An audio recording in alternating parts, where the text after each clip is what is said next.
Salut tout le monde, j'ai une connexion qui va bien, c'est bon, c'est super. Bonjour, bonsoir, salut tout le monde et merci de venir tranquillement, petit à petit, sur LMV, le meilleur est à venir. Épisode 195 aujourd'hui. C'est pas le premier, c'est pas le dernier, mais ça fait toujours plaisir de se retrouver ici en fin d'après-midi ou alors dans un replay le matin autour d'un bol de café ou le soir au fond de la couette, quoi qu'en ce moment il fait un petit peu plus chaud. Mais enfin, c'est toujours agréable de vous savoir là, de vous retrouver et j'apprécie tous les commentaires que vous faites, tous les partages que vous faites également. Donc tout ça, c'est super sympa. Donc n'hésitez pas à partager, n'hésitez pas à commenter, etc., etc. Ça me fera très plaisir. Salut Cécile, salut Josette, comment ça va? Deux Cécile ce soir. Eh bien bonjour les Céciles.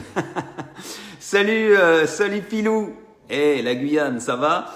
Eh ben, ça me fait plaisir de vous voir là, ça vient. Salut Monette, tout va bien. Et salut à tous ceux et à toutes celles que je ne vois pas parce que j'ai pas accès à tous les messages. Malheureusement, j'arrive pas à les avoir tous. Donc ça, il faut demander à Facebook. Mais enfin, c'est pas grave. J'espère que vous avez passé un bon week-end avec un temps mitigé sur la France. Je parle pas trop du temps, mais on est mi-juin pratiquement. Et il pleut très souvent en France, les températures sont assez froides. Mais rappelez-vous d'une chose, rappelez-vous ces moments du mois de juin, lorsque bientôt il fera très chaud et que tout le monde se plaindra de la chaleur. On dira « Ah, il fait trop chaud ». Eh ben non, souvenez-vous, on est quoi aujourd'hui, le 10, le 11 juin, je ne sais même pas. Le 11, je crois, et il ne fait pas très chaud sur la France, et il pleut même. Donc, il faut savoir ce qu'on veut dans la vie. Salut Laura, ça va ? En pleine forme. Alors, aujourd'hui, comme d'habitude, on va parler du top 5, des bonnes blagues que vous m'avez ramenées, que j'ai trouvées également sur les réseaux sociaux. Et ensuite, on ira rencontrer une infirmière en pédiatrie allemande. Et je vais vous raconter son histoire qui est toute récente, qui date du week-end dernier. C'est une petite histoire qui fait chaud au cœur. Ça fait très, très, très plaisir. Pilou, rassurez-vous, il pleut aussi en Guyane, mais normal, saison des pluies, et avec un petit 29 degrés, la saison des pluies en Guyane, c'est autre chose, Pilou. C'est agréable, moi j'adorais ça, moi. C'est la grosse pluie très chaude pendant quelques minutes, et après le soleil revient. C'était quand même sympa, moi j'aimais bien. Quand on était petits, on allait carrément sous la pluie s'amuser, et ensuite, on séchait en quelques minutes. Il m'est arrivé une histoire, je vais vous raconter. Vous n'en avez rien à faire, mais je vous la raconte quand même. Lorsque j'étais en Guyane, j'allais à l'école en vélo. Et un jour, je suis allé à l'école en vélo et je suis tombé sur saison des pluies. Je suis tombé sous la pluie. Je suis parti, il faisait soleil. J'ai roulé jusqu'à, j'étais au lycée ou au collège, je sais plus, collège ou lycée. Bref, je roule en vélo sous la pluie. J'arrive à l'école, cours de maths, 7h du matin, trempé. Je rentre dans la classe, je dégouline. 1 heure de classe, au bout d'1 heure, j'étais sec. Ça, c'est la Guyane. Sec, mais bon, c'est un souvenir, des trucs incroyables qui peuvent se passer et qui n'intéressent personne, mais moi, j'ai envie de la partager. Alors, qu'est-ce que vous me racontez là? J'ai raté pas mal de choses. Azel, salut Azel, ça va? Et le lac, bravo, hein? Ouh! S'il n'y avait pas les gars musclés, tu serais peut-être number one en ce moment. Coucou Jean-Philippe, bisous de Corse. Salut Josette, oui, bisous de Corse. Super, tu fais une bise à ta belle-sœur aussi. Comme dans la pub où tu prends ta douche sous la pluie, oui. C'est ça, Pilou, ouais. Salut Anne, ça va bien? Ouais, ça va, très bien. Ok, alors, première image du jour. Vous savez qu'il y a les moments suspendus, j'aime bien avoir ce moment suspendu. Et souvent, je le fais avec Mercedes. Mercedes qui est une photographe talentueuse, qui partage souvent ses clichés. Et c'est vrai que souvent, je les mets parce que j'aime bien ce qu'elle fait. Et là, je vais aller plus loin. C'est du Mercedes en trois photos. Allez, on y va. D'abord, c'est un extrait de bouquin. Si vous arrivez à lire. Depuis mon enfance, il en a toujours été ainsi pour moi. Il n'est pas une seule couleur dissimulée dans le calice d'une fleur ou la courbe d'un coquillage à laquelle ma nature, en vertu d'une sympathie subtile avec l'âme même des choses, ne répond pas. Signé Oscar Wilde, De Profundis. C'est beau comme phrase, hein? Eh bien, c'est ça. C'est ça exactement. Salut Nathalie. C'est ça exactement. Exactement. J'arrive pas à parler. C'est ça exactement. C'est ça le moment suspendu. C'est de voir une fleur, de voir un animal, de voir un coquillage, comme le dit Oscar Wilde, et de se sentir en connexion ou en communication et de voir la beauté des choses dans les choses les plus simples. On va dire ça comme ça. Bon. On va dire ça comme ça. Ah, le poète et Mercedes, évidemment, nous propose cette photo que je trouve absolument superbe. Alors, bien sûr, on ne va pas pouvoir l'admirer ici. Hein, je vous la posterai sur la page Le Meilleur est à venir, la page Facebook Le Meilleur est à venir, si vous voulez la voir et l'admirer. Une simple fleur, je crois que c'est un coquelicot blanc, hein, c'est ça, hein, Mercedes, tu nous diras. Mais magnifique cliché. Et je vous montre un exemple de cliché, mais vous-même, vous n'avez pas besoin de photos. Lorsque vous êtes dehors, lorsque vous vous promenez, lorsque vous regardez un enfant jouer, ou deux personnes qui rient ensemble, à une terrasse, il y a des choses vraiment toutes simples qui nous font du bien et qui nous mettent en communication, comme disait Oscar Wilde, avec la beauté des choses, la beauté toute simple des choses. Et ça d'ailleurs c'est difficile à retranscrire en livre. J'essaie d'expliquer ça, Hazel sera d'accord avec moi, expliquer et comment Oscar Wilde, un copain, fait ça très bien. C'est difficile d'expliquer ça en mots lorsqu'on écrit un bouquin, d'écrire ce qu'on ressent. C'est pas facile. Sinon, on ferait autre chose aussi, hein, si c'était trop difficile. Bref, merci Mercedes. C'était la photo du jour. Je vous la mettrai sur la page Le Meilleur est à venir. Vous pouvez vous abonner si ce n'est pas déjà fait. Et vous pourrez l'admirer, ce joli coquelicot blanc. Sinon, ça c'est juste pour le plaisir, ça c'est pour moi. C'est toujours Mercedes, parce que vous savez que j'adore les bourdons et les abeilles. Alors je ne sais pas si c'est un bourdon ou une abeille, mais c'est toujours un cliché signé Mercedes avec... Il a son petit nectar, là, il va ramener ça. C'est beau, hein, en plein vol. Et ça, c'est des fleurs de cerisier, je suppose. En japonais, on dirait sakura, sakura, sakura. Et c'est magnifique cliché. Bravo Mercedes, tu es vraiment talentueuse. Voilà, je vous ai bien embêté avec mon moment suspendu. C'est normal, parce que c'est mon direct. Je fais ce que je veux. Et vous faites pareil sur votre page. Allez, c'est parti pour le top 5 des bonnes blagues qui sont passées sur les réseaux sociaux cette semaine. Moi, j'ai bien aimé celle-là. Toujours pas compris ce qu'avaient les antilopes contre les lopes. Ça va être dur de vous montrer, hein. Faut que je vous... Oula, j'ai failli le perdre. Alors, essayez de le mettre comme ça, peut-être qu'on verra mieux. Non, pas mieux, hein. C'est toujours aussi... ouais, ça va être dur. Hein. Toujours pas compris ce qu'avaient les antilopes contre les lopes.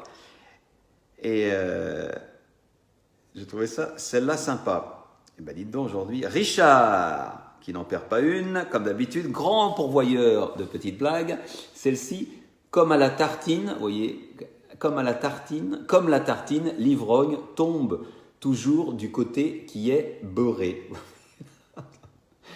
Ça va pas être beau, hein. J'ai mal calculé ma position. Si je pouvais un peu bouger, je me mettrais peut-être un peu plus par là. Je vais le faire en direct. Hop, on va bouger un petit peu de façon à ce que... je vais le faire en direct, hein, parce que sinon c'est frustrant quand même. Hein. On va pas pouvoir là. Là. Ça va être quand même mieux ici. Ouais. C'est pas mieux. Salut David, ça va? En pleine forme? Parfait. Et il y a un écho du tonnerre ici. Dites donc. Maribo, qu'est-ce qu'elle nous a partagé, Maribo? Il n'y a rien à dire. Hein. Les agences de design vous proposent des campagnes pour leur prospectus, etc. Casino était en pleine forme ce jour-là. Enfin, l'agence derrière Casino, l'agence marketing derrière Casino. Je dis rien, je vous laisse lire. Vous l'avez vu sans doute. Ils ont voulu bien faire, hein, quand même. Ils ont voulu bien faire. Voilà. Il y a du talent. Il y a du talent partout. Il faut le chercher. Top 5. On continue avec Monette qui nous propose celle-ci, que je vais vous lire. Celle-ci. La force, c'est de pouvoir casser une barre de chocolat en 4 et de n'en manger qu'un carré. Pour moi, c'est impossible. Pour vous aussi, je le sais. C'est dur, hein. En ce moment, alors, chocolat, en ce moment, je vous recommande, moi j'adore un chocolat qui vient du Pérou et qui s'appelle le Criollo. Criollo jaune ou rouge. On fait les carrés de chocolat à partir de ça. 70% chez Etikable, je crois. Je crois que c'est chez Etikable. Je l'adore. Il est juste mou, pas trop croquant. Ça, c'est vraiment mon préféré en ce moment. Je sais que ça vous intéresse beaucoup, hein, mes goûts culinaires. Salut Valérie, comment vas-tu? Je t'oublie pas, hein. Je dois te contacter et ça va faire des mois. Valérie, dont j'attends toujours le bouquin, je vais te dire, je l'ai commandé et je l'ai toujours pas reçu. Je sais pas pourquoi, mais c'est pas grave. Ça va s'arranger. Valérie, grande pédagogue en ce qui concerne tout ce qui est Montessori, grande experte. Allez sur sa page, vous verrez. Elle pourra vous donner plein d'informations. Si tu voulais pas être embêté maintenant. Celle-là aussi qui est pas mal. Alors celle-là, alors il faut la prendre comme ça. Vous voyez, il y a un bouton, là, une espèce de bouton, vous savez ce que c'est. Et maintenant, il faut voir le panneau qui est au-dessus. Alors, on n'arrive pas bien à lire. Ah zut, c'est dommage. Bon, alors je vais vous lire. C'est une alarme incendie, ce n'est pas un distributeur de tickets. Vous voyez là ce que c'est? Ce n'est pas ça. D'accord, donc c'est... Salut Hugo, ça va? Hugo il vient de rentrer, ben oui, l'école est finie et il pleut dehors. Et Hugo vient me faire un petit bonjour, je ne sais pas s'il va venir tout à l'heure. Enfin, s'il veut venir, il est le bienvenu. Top 5, on va en terminer bientôt. Ah, celle-là, elle est mignonne, celle-là. Elle est toute mignonne et encore désolé pour... elle est facile. Mamie. Ouais, elle est mignonne, elle est mignonne. Les Neuhaus, pour moi, c'est quoi ça, Mercedes Neuhaus? C'est de l'allemand, ça? Oui, ça va être de l'allemand. Une nouvelle maison? C'est quoi ça?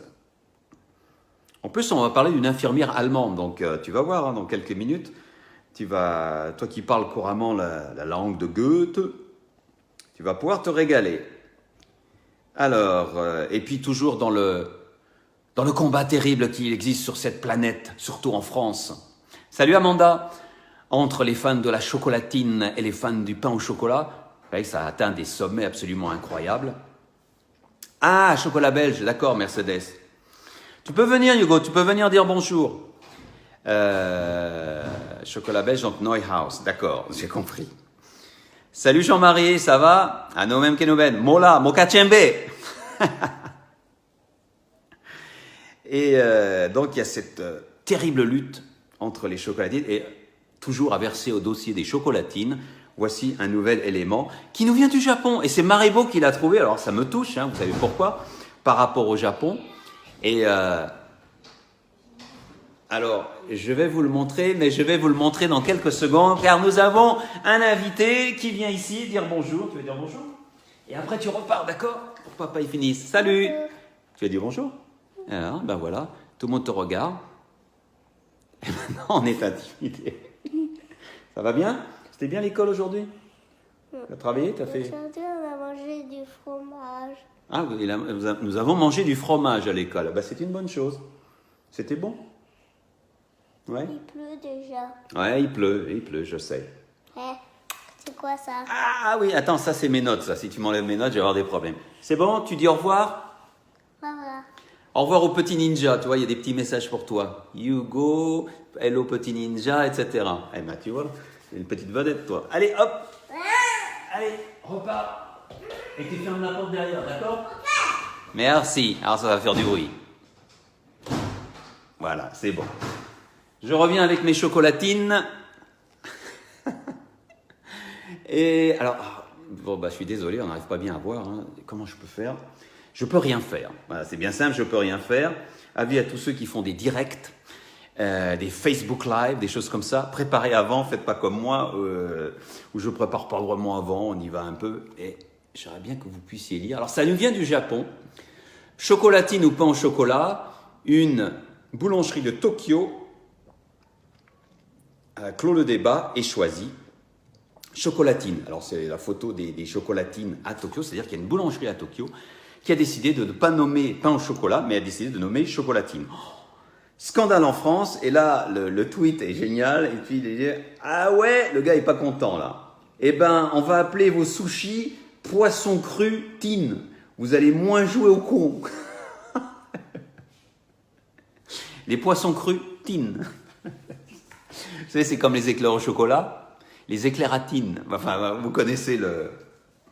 J'ai un dossier épais comme ça sur les chocolats, et chez Chocolatine, et sur les pains au chocolat. Voilà, on a terminé avec le top 5, il y avait de belles choses aujourd'hui. Ah si, Pilou, tu as partagé une qui était sympa aussi, que j'ai bien aimée. Celle-ci, enfin qu'on va la voir.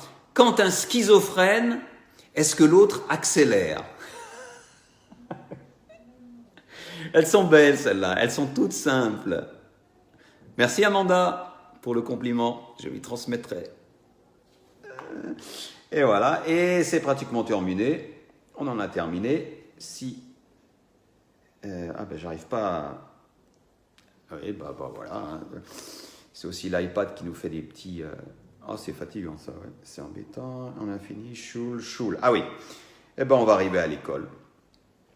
L'histoire du jour. On va parler d'école, mais on va surtout parler d'une infirmière allemande. Allez, c'est parti. Histoire très courte, très récente. Elle date du week-end dernier. Et...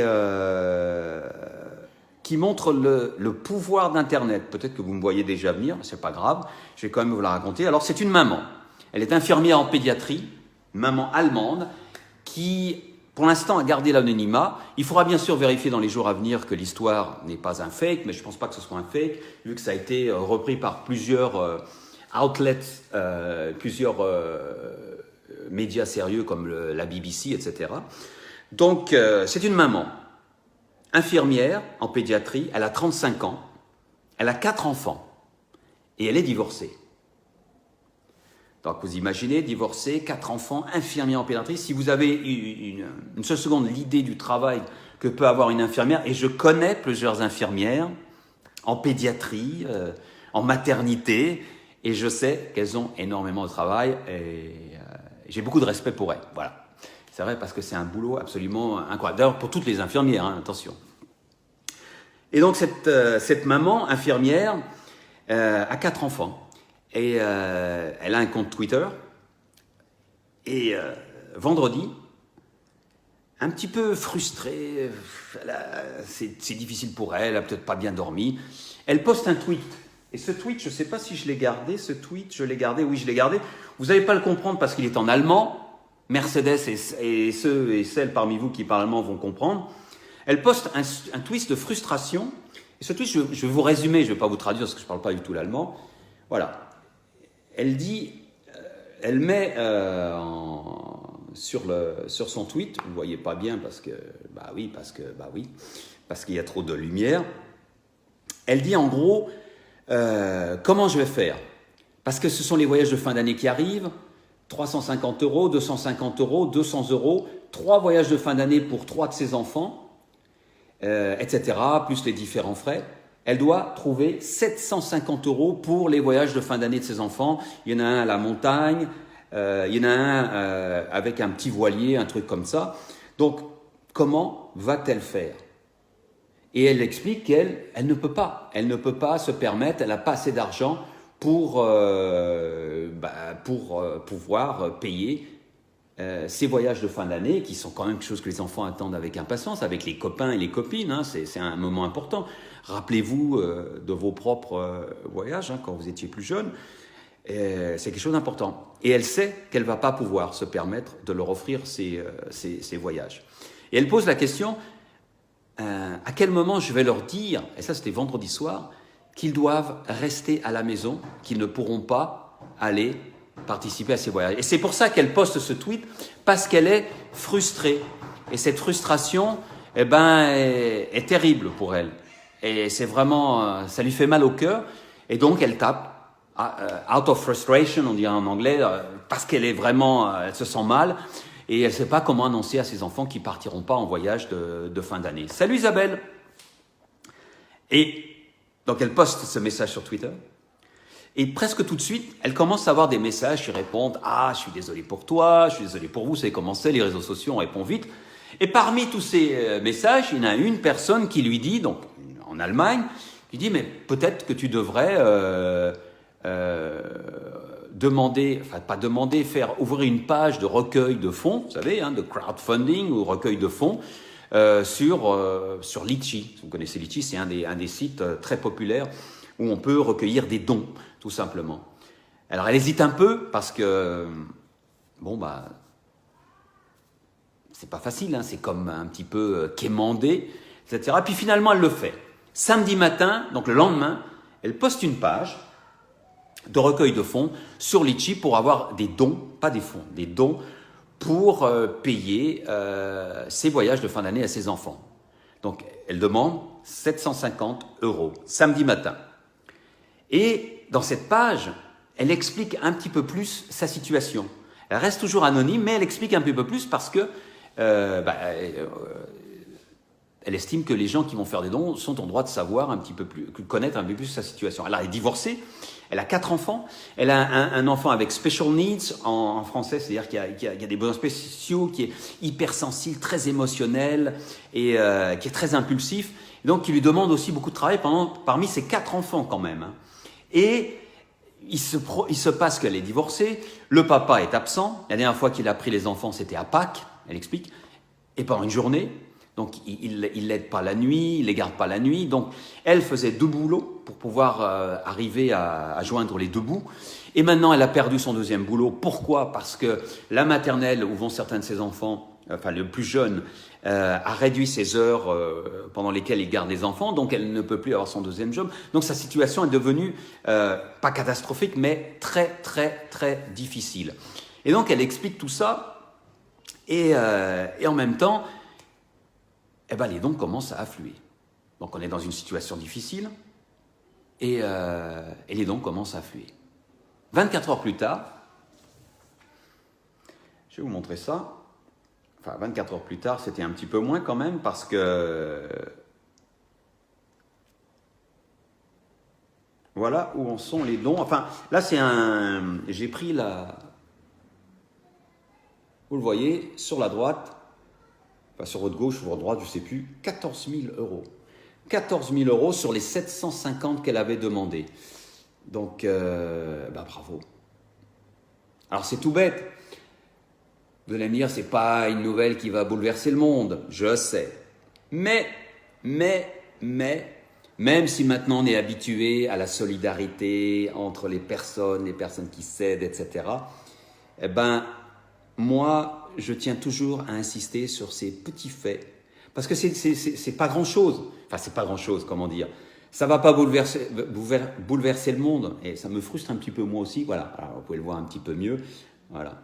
Ça va pas bouleverser le monde. C'est sa page Litchi. Qui est toujours, vous pouvez faire des dons également. Mais enfin, ça se passe plus en Allemagne. Et c'est plus des dons allemands. Vous pouvez quand même aider. Il n'y a pas de souci. Mais disons que c'est plus, j'ai regardé un petit peu les dons. Et ce sont notamment les Allemands, il fallait parler la langue allemande pour comprendre ça. Mais moi, ce qui est important pour ça, c'est le soutien qu'elle a reçu. Le soutien, il y a toujours des gens qui sont prêts à aider. Et les dons sont quoi? C'est 5 €, 10 €, etc. Il y a pratiquement 700 personnes qui l'ont aidé.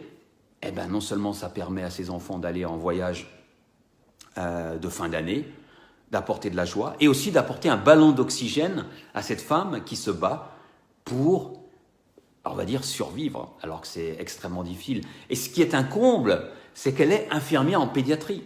C'est-à-dire que c'est une infirmière qui aide les enfants et qui elle-même est dans une situation difficile et qui ne s'est pas plainte jusqu'à maintenant, mais qui, parce qu'elle était frustrée, a mis un petit tweet vendredi soir et en 24 heures,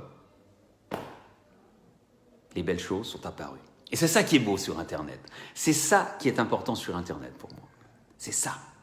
C'est cette solidarité qui peut exister entre les humains, où que ce soit dans le monde d'ailleurs, parce qu'on a fait des opérations où il y avait encore plus de solidarité, où les gens donnaient encore plus, mais ça dépend évidemment des solidaires. On a nous-mêmes, vous vous en souvenez, on a fait ensemble des recueils de dons, on a aidé déjà certaines personnes, et ça, c'est génial. Générosité au rendez-vous, exactement, Mercedes. Salut Macno, merci d'être de passage. Donc, il faut garder le sourire. Il faut garder dans un coin de sa tête, même si on est frustré, même si tous les jours ça va pas bien, qu'il y a toujours de belles choses qui se produisent sur Terre, partout, à tout moment. Ça, c'était vendredi dernier et ça continue. Ce que je vous ai montré, je l'ai pris il y a 1 heure à peu près. Il y avait 14 000 et quelques il y a 1 heure. Ben, c'est génial. Et elle va encore recueillir parce que la cagnotte va encore courir sur 19 jours. Donc je pense qu'elle va encore avoir. Et c'est bien pour ses enfants. Parce que parmi ses enfants, grâce à ça, peut-être que les 3 vont vivre des expériences incroyables, où quelque chose va se produire en eux et va déclencher une vocation et ils vont eux-mêmes aider les autres lorsqu'ils seront adultes. Vous voyez, c'est des messages qu'on envoie vers le futur, comme je dis souvent, un futur qu'on ne verra sans doute pas. Bah oui, les générations, mais qui aident à rendre les êtres humains plus beaux et plus généreux, avec un grand cœur. Voilà. Salut Maribo, tu arrives au dernier moment. Il va falloir que tu regardes le replay si tu veux vraiment voir. Et c'est tout pour aujourd'hui. Allez, quand même, la phrase du jour qui n'a pas grand-chose à voir, mais je tenais à envoyer ce message à une personne en particulier qui va se reconnaître. Et elle va se reconnaître. On a parlé, etc. Elle va se reconnaître et elle saura que ce message est pour elle. En fait, c'est Lily qui a partagé ce message, qui a partagé cette phrase sur son compte. Je l'ai trouvée très belle, je l'apprécie énormément cette phrase. Et donc, je la partage avec vous. Il n'est jamais trop tard pour devenir ce que l'on aurait pu être. George Eliot. Voilà. Et on va méditer là-dessus. Il n'est jamais trop tard pour devenir ce que l'on aurait pu être. Et c'est tellement vrai. Rappelez-vous du Belge de la semaine dernière. Si vous n'avez pas vu, allez voir le LMV, l'épisode 194, et vous comprendrez ce que je veux dire. Et il y a plein d'exemples. Et il n'est jamais trop tard. La seule limite qu'on peut se poser, c'est soi-même. Donc, à bon entendeur, salut. Merci Mercedes, merci pour les photos, hein. Tu me fais plaisir à chaque fois. Merci à tous et à toutes. On se retrouve la semaine prochaine pour reparler d'une autre belle histoire avec le top 5 des bonnes blagues sur les réseaux sociaux. Salut Lorraine, merci d'être de passage. N'hésitez pas à partager ce direct, partagez-le maintenant. Il y a un bouton share ou quelque chose comme ça. Ça permettra à d'autres personnes d'avoir peut-être faire le plein de positivité pour cette semaine, même s'il pleut, on garde le sourire parce qu'il fait frais et bientôt il fera sans doute très chaud, donc profitez-en. Allez, salut, merci à tous et à toutes. Bonne soirée, bonne journée, bonne matinée ou bonne nuit, où que vous soyez. Au revoir.